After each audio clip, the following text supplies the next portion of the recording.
ta parole, esprit et vie. Bonjour à tous, j'espère que vous allez tous bien, par la grâce de Dieu, que vous avez passé une bonne semaine. Aujourd'hui, j'avais à cœur de vous parler d'un sujet important, d'un sujet grave, ce qui concerne nos enfants, les collèges, les lycées. Mais je vais commencer par lire la parole de Dieu avant d'arriver au vif du sujet.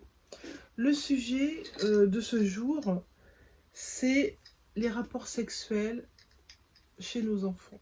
Et oui, les rapports sexuels chez nos enfants. Et je vais vous lire la parole de Dieu pour commencer. Ruben était le premier-né de Jacob. Et de droit, il était celui qui devait recevoir la double portion des bénédictions de son père. Mais il les perdit en raison de son immoralité sexuelle. Il n'avait pas pu contrôler sa libido et donc il détruisit sa destinée et celle de ses descendants pour toujours. Qu'est-ce qu'il avait fait, Ruben?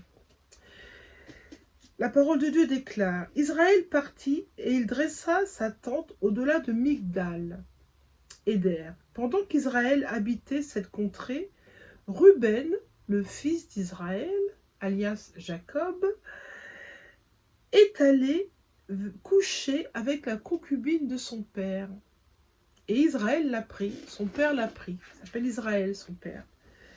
Les fils de Jacob étaient au nombre de 12. Jacob avait 12 fils. Genèse 35, 21 à 22. Ruben, le fils d'Israël, a eu le culot de coucher avec la femme de son père. C'est très grave. De coucher avec les maris, femmes respectives de leurs parents. On ne peut pas imaginer tellement c'est aberrant.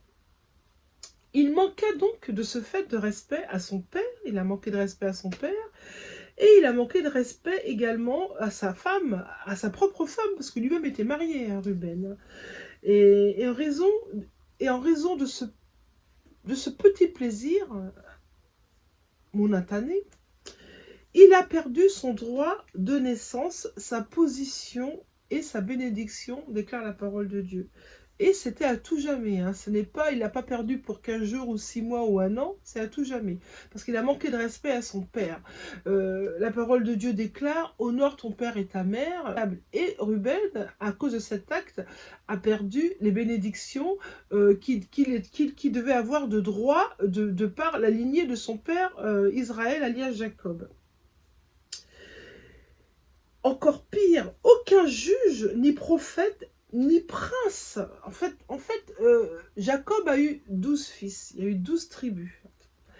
Mais dans la tribu de Ruben, qui a couché avec la femme de son père, la parole de Dieu déclare qu'il n'y a eu aucune tribu, il n'y a eu aucune tribu, aucune descendance connue née de la lignée de Ruben. Les seuls, c'est Dothan et Abiram, qui étaient des rebelles dont les fins furent terribles. Les descendants de Ruben, Dotham et Abiram, et leur fin fut terrible. L'immoralité sexuelle déshabillera, déshonorera et détrônera toujours la personne qui la commet. Une immoralité sexuelle n'est jamais pour un plaisir éphémère, ou un plaisir sociétal, que la société, le monde voudrait vous faire croire aux enfants que c'est normal d'avoir des rapports sexuels. Non, ce n'est pas normal. Les rapports sexuels, ce n'est pas normal d'avoir des rapports sexuels, déjà d'une hors mariage, et de deux avec des personnes, plusieurs personnes, comme si c'était un jeu. Attention, attention, mais vraiment cette vidéo est pour les ados. Parents qui allaient écouter cette vidéo, basculez cette vidéo à vos ados, à vos enfants, parce que c'est vraiment pour eux. Je ne vais pas l'intituler pour les enfants dans le titre de YouTube, parce qu'elle va être censurée, parce que ça sera pour les enfants. Mais c'est pas à proprement dit pour les enfants, mais pour les ados, les jeunes ados. La Bible dit que nous sommes des princes et des princesses. Chaque fois que nous commettons des actes immoraux, nous enlevons une couronne de gloire de notre vie. Nous enlevons de notre tête une couronne de gloire. Et cette couronne que nous retirons à chaque fois que nous allons dans l'immoralité sexuelle, cette couronne, nous la remettons sur la tête de Satan. C'est-à-dire que nous nous lions à Satan. Nous allons dans le chemin, la destinée de Satan. Nous nous écartons des plans de Dieu pour aller dans les plans de Satan. Il faut bien comprendre ça car c'est très important. Parce qu'en fait, le pouvoir de la sexualité, le pouvoir du sexe, c'est le pouvoir que Satan a contre le monde, contre les enfants, contre les adultes. Et c'est comme ça qu'il arrive à lier des multitudes de vies. Des multitudes, des millions et des dizaines de millions. Beaucoup de personnes, de jeunes ados, sans compter les adultes, sont accros à la sexualité. Nous allons lire maintenant la malédiction que Jacob a prononcée sur son fils Ruben pour ses actes immoraux. Jacob appela ses fils et dit « Assemblez-vous et je vous annoncerai ce qui vous arrivera dans la suite des temps. Rassemblez-vous et écoutez, fils de Jacob. Écoutez Israël, votre père, Ruben, toi, mon premier-né, ma force et les prémices de ma vigueur, supérieur en dignité et supérieur en puissance, dit son père à son fils, impétueux comme les eaux. Tu n'auras pas de prééminence, déclare Jacob, car tu as monté sur la couche de ton père. Tu as souillé ma couche en y montant. Genèse 49, 1 et 4. Mon Dieu, c'est terrible. Avez-vous entendu ce qu'a déclaré Jacob, Israël, sur la descendance de Ruben? C'était des paroles de malédiction. Parce qu'il a blessé son père et encore il a fait un acte immoral contre la parole de Dieu et contre son père et contre même sa propre descendance. On ne peut pas se permettre de vivre sans faire attention, ado ou pas ado. On ne peut pas se permettre d'avoir ce genre de vie. C'est pas possible. Ruben, de ce fait, a dû abandonner son droit de naissance, sa place dans la famille et sa destinée, parce qu'il n'a pas contrôlé son appétit sexuel. Quelques minutes de plaisir lui coûtent et lui a coûté sa destinée. Quelques minutes de plaisir. La destinée, la sienne et celle de ses descendants. Je prie dans le nom de Jésus que vous compreniez le message que j'essaye de faire passer. Après une enquête, et après qu'on m'ait validé ces choses, j'ai appris dans les collèges et les lycées de France qu'il y avait une forme de prostitution envers nos enfants. C'est-à-dire, j'ai appris de sources sûres, donc ce n'est pas des paroles en l'air, que nos enfants, des jeunes filles de 12 ans, de 13 ans, allaient dans les toilettes des hommes et faisaient des gâteries, des fellations, pour dire le nom, aux garçons de ce même collège ou du même lycée, parce que ça se fait dans les collèges et les lycées, et que les garçons se mettaient à la file indienne et certaines jeunes filles faisaient leur travail les uns après les autres.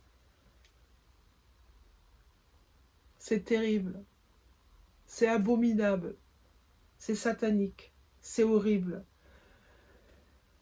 Tous ces jeunes enfants, ces jeunes filles ou ces jeunes garçons qui ont des rapports sexuels avant l'heure sont en train de détruire leur destinée. Ils ils sont en train de se lier avec des chaînes pour une vie avec Satan, une vie de perversion sexuelle, une vie de malheur, une vie de terreur, une vie non accomplie.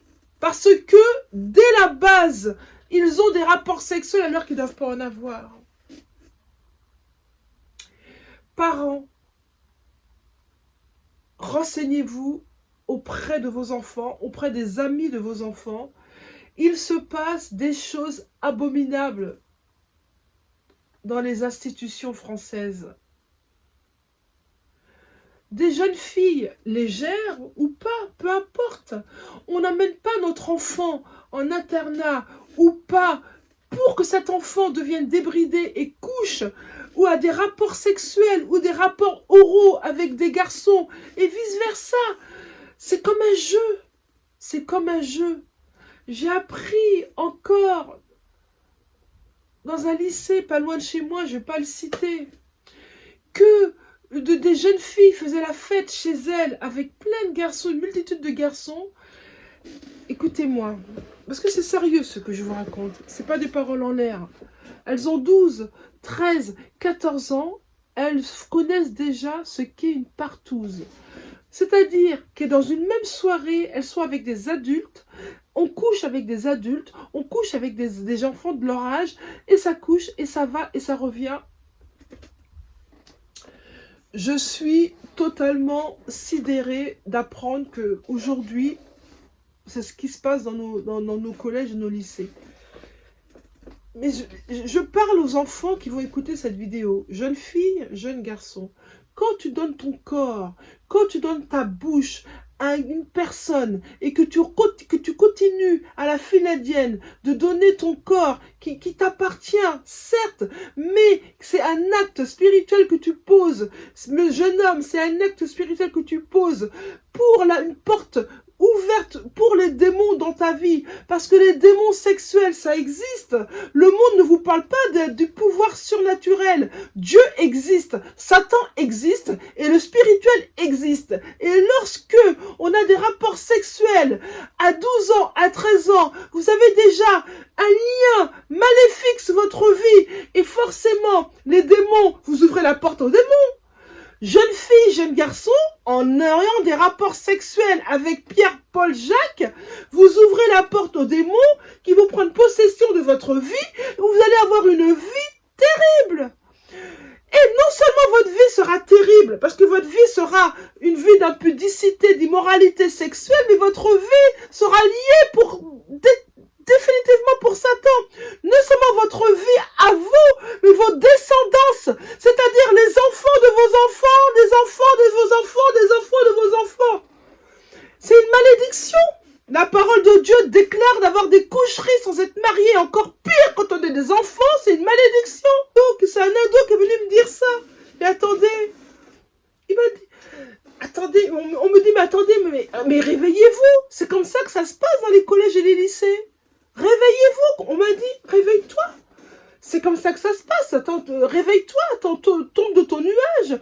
Dans les lycées, dans les collèges, les ados couchent ensemble mutuellement et ça se couche à gauche, à droite et ça se partage. Mais c'est pas une blague. C'est des choses qui existent en ce moment pendant que je vous parle.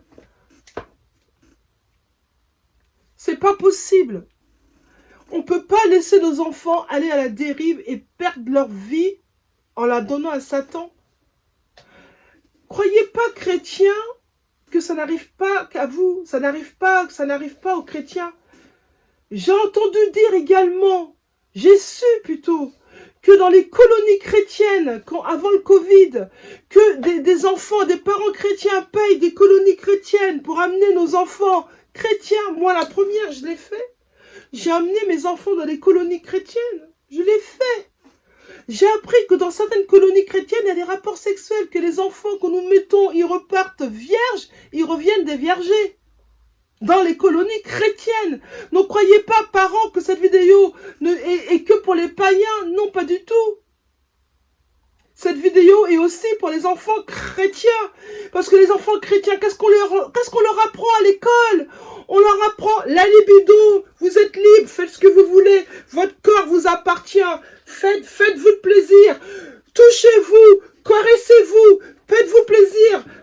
Attendez. La masturbation n'est pas admise. La masturbation, c'est une porte d'entrée à un mari de nuit ou une femme de nuit.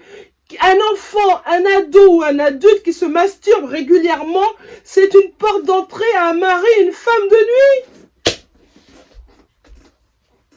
Mais c'est terrible. Je vous assure, c'est terrible de voir tous nos adolescents en devenir perdre leur vie, gâcher leur vie, leur destinée, parce que ça couche. On m'a raconté de sources sûres. Je ne vais pas citer la personne parce qu'elle va se reconnaître, je ne veux pas qu'elle ait des problèmes. Mais que une jeune fille de 13 ans, fille de chrétien, à la récréation, allait dans les toilettes et les garçons se mettaient à la queue leu et faisaient une fellation à chaque garçon pendant la récréation. Où sont les surveillants? Où sont les professeurs? Où ils sont? On ne peut pas laisser nos enfants partir dans les bras de Satan comme ça, c'est pas possible. On ne peut pas. Notre responsabilité, nous mettons des enfants sur cette terre au monde. Notre responsabilité en tant que parents, c'est de protéger nos enfants. Bien sûr, on n'est pas à l'école, on ne peut pas savoir.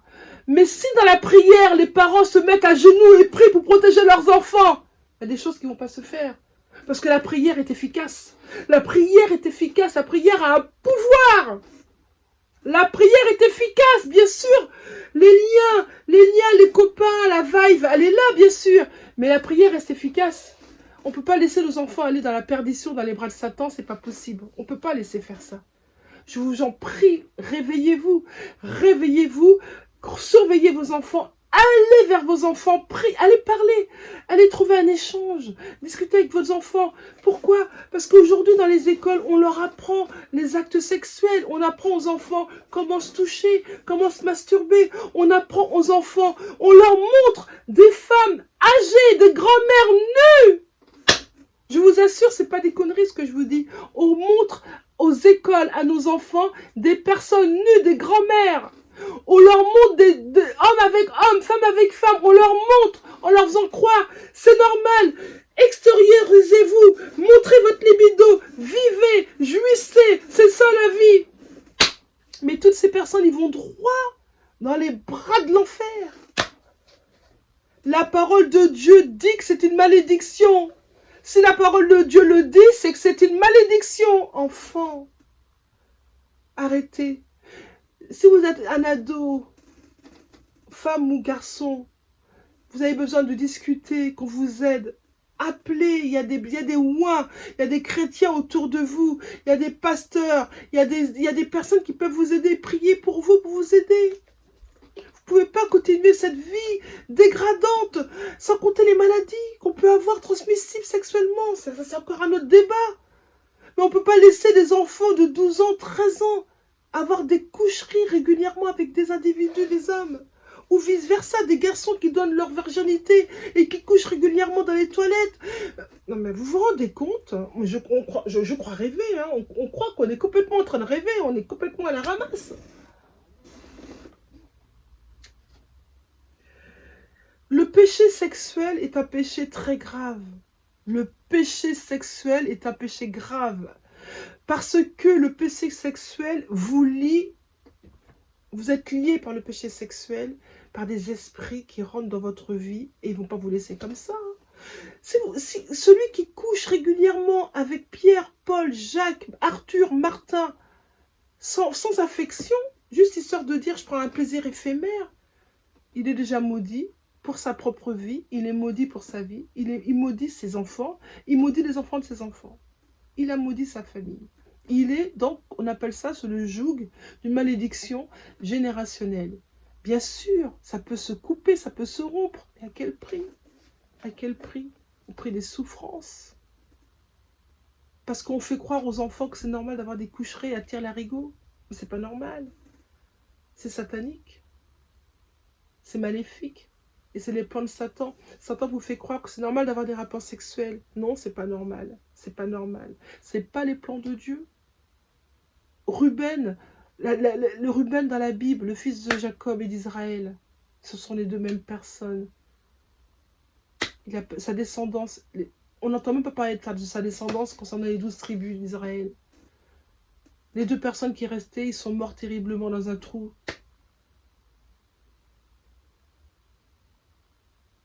Je prie dans le nom de Jésus que les enfants qui vont m'entendre, les adolescents qui vont m'entendre, réalisent que ce qu'ils font, c'est mal. Je neutralise les esprits maléfiques qui contrôlent ces adolescents dans les écoles de France. Je neutralise, je pose un arrêt, un stop définitif sur tous ces orgies sexuelles. Je dis stop dans le nom de Jésus. J'envoie le Saint-Esprit nettoyer, balayer toutes ces écoles infestées de malédictions sexuelles. J'envoie la paix de Dieu et je nettoie ces enfants, leur esprit. J'arrache l'ivraie. J'arrache les plans de Satan sur la vie des enfants de France dans le nom de Jésus. Je déclare que cette rentrée scolaire sera une rentrée scolaire propre, que ces enfants, nos jeunes enfants, ne saliront pas leur corps pour aller se vendre, même pas se vendre, pour aller se prostituer envers des hommes ou envers les hommes et des femmes et vice-versa. Je prie, Père, dans le nom de Jésus-Christ, que cette débandade sexuelle prenne fin dans le nom de Jésus-Christ. Que ces enfants réalisent qu'ils vont directement dans les bras de Satan et que la vie qui les attend est une vie de tristesse, une vie de malheur. Parce qu'ils seront liés par les esprits maléfiques, les esprits des eaux, les esprits de sorcellerie, parce que tout ce qui est sexe à outrance attire les démons. Je prie, Père, que tu protèges nos enfants, que tu protèges ces enfants. Je prie, Père, que tu parles à leurs parents, que les parents réalisent ce qui se passe dans les écoles de leurs enfants. Je prie, Père, que tu agisses sur leur vie. Je prie, Père, lisez la parole de Dieu. Si vous avez un jeune ado, demandez-lui de lire Proverbes. Les Proverbes, il y en a 31, un par jour. Rien que le fait de lire les Proverbes, ça va déjà commencer à modifier leur système de pensée. Je vous souhaite de passer une bonne soirée. C'est un sujet terrible. Vous savez, pour moi, ça m'affecte plus que les adultes. Parce que les adultes, ils sont consentants. Ils le font sciemment. Mais les enfants, on les a fait un bourrage de crâne. Ils ne savent plus qui ils sont. Ils croient que c'est normal. Attention, danger. Quel est l'avenir? Quel est notre avenir? Quel est l'avenir de ces enfants? Quel est l'avenir de ce monde? En perdition? Des rapports. Qu'est-ce que ça va devenir, ces enfants qui ont des rapports sexuels régulièrement, chaque jour, chaque semaine, de chaque mois? C'est simple. S'ils arrivent à trouver un mari ou s'ils arrivent à trouver une femme, ils seront chanceux. Sinon, la majorité, ce sont des pervers sexuels, des personnes qui sont attirées que par le sexe, qui n'ont aucune attache sentimentale, parce que ça a été coupé quand ils étaient enfants. La protection spirituelle qu'ils auraient dû avoir a été coupée quand ils étaient enfants. Et c'est fini, c'est perdu. À moins de faire une repentance, un renoncement et de donner sa vie à Jésus. Parce qu'il n'y a que lui qui nous sauve. Je vous souhaite de passer une bonne soirée. Au revoir.